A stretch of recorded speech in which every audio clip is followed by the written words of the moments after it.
Hello प्यारे बच्चों, welcome back to my channel Chanderi tuition classes में आपका बहुत बहुत स्वागत और वेलकम है।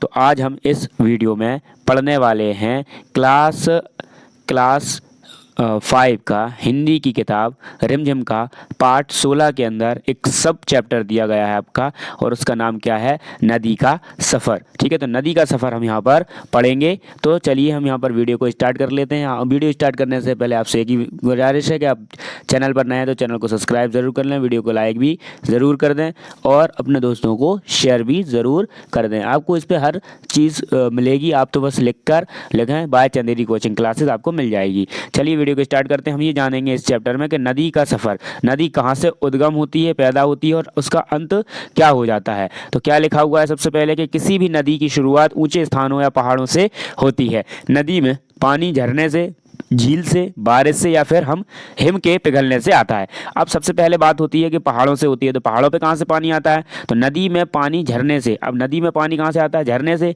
या फिर झील से, बारिश से या फिर हिम पिघलने से ये नदी में पानी आता है, और बाकी ये पहाड़ों से आती है। पहली बात है यहाँ पर क्या लिखा है कि जहाँ से नदी की शुरुआत होती है उस जगह को नदी का उद्गम कहते हैं। जहाँ से क्या बात होती है? जहाँ से नदी की बात होती है उसे हम क्या कहते हैं? उस जगह का उद्गम कहा जाता है। कई धाराएं आकर नदी में मिलती हैं, और क्या होती हैं? कई धाराएं नदी में आकर मिल जाती हैं। जैसे ये नदी आ रही ना, तो कई धाराएं आकर मिल जाती हैं नदी में। देखो ये आई, जैसे कि एक धारा यहाँ से आई पहाड़ से, एक यहाँ से आई पहाड़ से, कहीं ना कहीं तो ये मिल जाएंगी जाके इकट्ठी हो गए। फिर लिखा है कि पहाड़ी क्षेत्र में ढाल अधिक होने के कारण नदी का बहाव तेज होता है, जिससे नदी गहरी घाटी वी आकार की घाटी बनाती है। क्या बना लेती है? वी आकार की घाटी बन जाता है। क्यों बन जाता है? क्योंकि ऊपर से उसका प्रेशर ज़्यादा होता है, मतलब ढलान ज़्यादा होता है। फिर है कि कई सारी छोटी नदियाँ मुख्य नदियाँ में मिलती हैं तथा उसे बड़ी नदी बनाती हैं। ठीक है, तो छोटी नदी क्या करती हैं? बहुत सारी छोटी छोटी नदी मिलकर एक मुख्य नदी में मिलती हैं तथा उसे बड़ी नदी बनाती हैं। इन छोटी नदियों को मुख्य नदी की सहायक नदियाँ कहते हैं। तो मुख्य नदी की क्या कहा जाता है? इनको सहायक नदियाँ कहते हैं। फिर है कि मछुआरे और सैलानी नदी के किनारे मछलियां पकड़ते हैं। क्या होते हैं? मछलियां पकड़ते हैं कौन? सैलानी और मछुआरे। फिर आता है उसके बाद कि नदी पत्थरों चट्टानों से टकराकर और तेज बहती है। नदी क्या करती है? चट्टानों से टकराती है जब, तो और तेज क्या होती है? बहती है, और तेज उसकी स्पीड बढ़ जाती है। नदी जब ऊंचाई से गिरती है तो जलप्रपात बनता है। जलप्रपात मतलब होते हैं झरने। जलप्रपात मतलब ये जो झरने हैं ना, ये जलप्रपात होते हैं, इनको हम झरने भी कहते हैं। ठीक है, उसके बाद आता है कि पानी जहाँ पानी यहाँ से ढाल के साथ नीचे की ओर बहता है।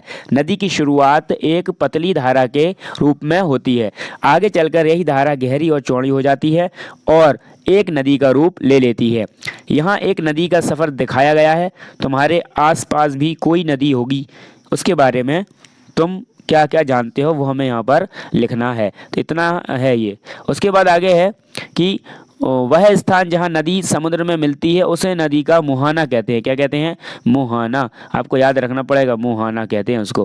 क्या कहते हैं? मुहाना कहा जाता है। जब मुख्य नदी आकर कहाँ मिल जाती है? समुद्र, मतलब उसे समुद्र में मिल जाती है तो उस नदी को हम मुहाना कहते हैं।